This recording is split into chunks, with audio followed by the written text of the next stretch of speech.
এই পর্বে অনলাইন থেকে কিভাবে একটি ইমেজ আমাদের ওয়েব পেজে ইনসার্ট করা যায় সেই পদ্ধতি দেখব। গত পর্বে আমরা আমাদের কম্পিউটারের বিভিন্ন ফোল্ডার থেকে কিভাবে একটি ইমেজ ইনসার্ট করা যায় সুন্দর করে সেই ফাইল পাথ সিস্টেম সম্পর্কে ভিডিও দেখছিলাম। তো চলুন কিভাবে অনলাইন থেকে একটি ইমেজ ইনসার্ট করা যায় সেটি দেখে আসি।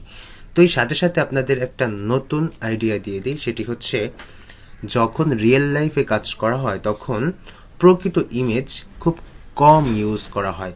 আপনারা যখন কোনো একটা প্রিমিয়াম থিম ক্রয় করবেন, ক্রয় করার পর যখন সেই থিমটা ইনস্টল করবেন, দেখবেন তার ভেতরে যে ইমেজগুলো আছে সেই ইমেজগুলো দেখতে কেমন, রিয়েল লাইফের কোনো ইমেজ নাই, শুধু ইমেজের হাইট উইথ দিয়ে একটা টেক্সট জেনারেট করা আছে। তো সেই ইমেজগুলো কোথায় পাওয়া যায় চলুন। তো অনলাইনে গিয়ে সার্চ করবেন প্লেস হোল্ডার ইমেজ, লিখে সার্চ করলে প্লেস হোল্ডার ইমেজের একটা ওয়েবসাইট চলে আসবে। তো দেখুন এই জায়গায় এই যে দেখা যাচ্ছে যে 600 এবং 400, 600 উইথ এবং 400 হাইট, এভাবে একটা ইমেজ এখানে দেখা যাচ্ছে। তো আমরা যদি একটু নিচের দিকে যাই, এই লিঙ্কগুলো এখানে দেখা যায়। তো এখানে 600 এবং 400-এর একটা লিঙ্ক দেখা যাচ্ছে, এটাকে আমরা এখান থেকে কপি করছি। কপি করে আরও একটা ট্যাব নিয়ে সেখানে দিয়ে এন্টার প্রেস করছি। করার পর দেখতে পাচ্ছি যে এই যে আমাদের ইমেজটা চলে আসছে।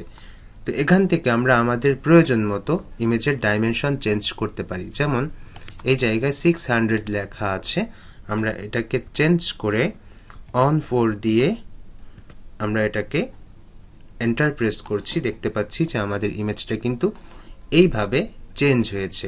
এখন কিন্তু আমরা এখানে এভাবে রাখতে পারি। তো আমি এখানে আরও 50 বৃদ্ধি করে দিতে চাচ্ছি। মনে করুন অন 450 এভাবে দিচ্ছি। দিলে এটা আমাদের একেবারে আমাদের ফুল উইথ চলে আসছে। তো আমরা এই যে আমাদের লিঙ্কটা, এই লিঙ্কটা আমাদের ওয়েব পেজে ইউজ করতে পারি। তো Ctrl+C দিয়ে কপি করছি। কপি করার পর আমাদের যে কোনো একটা ফাইল ওপেন করে সেখানে আমরা এই কোডটা লিখতে পারি। তো এই যে সেকেন্ড ফাইল HTML, এটাকে আমরা ওপেন করছি যে কোনো একটা এডিটরে ওপেন করার পর দেখতে পাচ্ছি। তো আমরা মাউসের হুইল সামনের দিকে ঘুরিয়ে ফন্ট সাইজটা একটু বৃদ্ধি করে নিলাম। তো HTML5 দিয়ে আমরা এখানে আমাদের একটা কোড জেনারেট করে নিয়েছি। এখানে আমরা কি লিখতে পারি টাইটেলের ভেতরে, এভাবে লিখতে পারি যে insert an image from website বা অনলাইন।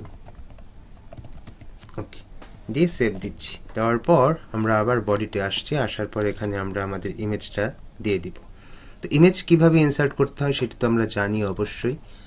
IMG ট্যাগ ইউজ করে ইমেজ ইনসার্ট করতে হয়। এরপর SRC ইকুয়াল ডাবল কোটেশন এর ভিতরে লিঙ্ক দিয়ে দিতে হয়। তো আমরা যে কপি করা লিঙ্কটা এখানে দিয়ে দিচ্ছি, দিয়ে সেভ দিচ্ছি। সেভ দেওয়ার পর তারপর যে ফাইলটা আমরা এখানে নিয়েছি সেটাকে আমরা ওপেন করছি। ওপেন করলে দেখতে পাচ্ছি যে এই যে আমাদের ওই ইমেজটা অনলাইন থেকে চলে আসছে।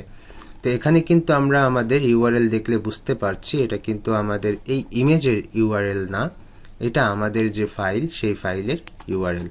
তো এভাবে অনলাইন থেকে যে কোনো একটা ইমেজ কিন্তু আমাদের ওয়েবসাইটে আনা যায়। তো এটাকে বলা হয় হচ্ছে ডামি ইমেজ। আপনাদের প্রয়োজন মতো ইমেজের হাইট উইথ চেঞ্জ করে এভাবে ওয়েবসাইটে ইউজ করতে পারবেন। তো এটা এই জন্য দেখালাম কারণ হচ্ছে যে খুব সহজে হাইট উইথ চেঞ্জ করা যায়। আপনি ব্লগ পোস্টে এই টাইপের একটা ইমেজ রাখতে চাচ্ছেন, সো আপনি ব্লগ পোস্টেও নিতে পারবেন, সার্ভিসেও নিতে পারবেন, ব্যাকগ্রাউন্ডে নিতে পারবেন, সব জায়গায় যেখানে যতটুকু হাইট উইথের ইমেজ লাগবে এডিট না করে এখান থেকে ছোট্ট করে ইউআরএল চেঞ্জ করে আপনারা কিন্তু এটাকে ইউজ করতে পারেন। আচ্ছা, এরপর আমরা আরও একটা কাজ করি, যেমন অনলাইনে গিয়ে সার্চ করি ইমেজ লিখে সার্চ করলে বিভিন্ন ধরনের ইমেজ চলে আসছে। তো এখান থেকে আমরা ইমেজ বাটনে ক্লিক করছি। ক্লিক করার পর এই যে একটা ইমেজ দেখতে পাচ্ছি। ওকে, এই ইমেজটা এখানে চলে আসছে এই যে। তো এই ইমেজের একটা লিঙ্ক আছে, তো কপি ইমেজ লিঙ্ক কপি করলাম, করে এই জায়গায় আমি সেই লিঙ্কটা দিয়ে আবার এন্টার প্রেস করছি। করার পর দেখতে পাচ্ছি যে এই যে ইমেজ ওয়েবসাইট থেকে না, একেবারে জাস্ট একটা লিঙ্ক থেকে এটা ওপেন হয়েছে। তো এটাকে আমরা এই লিঙ্কটা কপি করছি, কপি করার পর আবার এডিটরে আসছি, আসার পর নিচে এসে আবার আমি এখানে একটা IMG ট্যাগ নিচ্ছি, নিয়ে এখানে আমি এই লিঙ্কটা দিয়ে Ctrl+S দিয়ে সেভ দিচ্ছি। দেওয়ার পর আবার এখানে এসে আমাদের যে মেইন ওয়েবসাইট ছিল এটা রিলোড দিচ্ছি, দেখতে পাচ্ছি এই জায়গায় কিন্তু একটা ইমেজ চলে আসছে। এটাও কিন্তু আমাদের অনলাইন থেকে আসছে। ওকে, দুইটা ইমেজই আমরা এখানে অনলাইন থেকে ইনসার্ট করছি।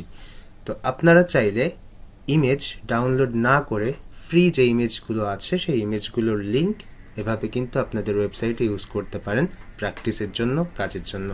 ওকে, এই পর্ব এই পর্যন্তই। আগামী পর্বের আমন্ত্রণ জানিয়ে আজ এখানে শেষ করছি। আল্লাহ হাফেজ।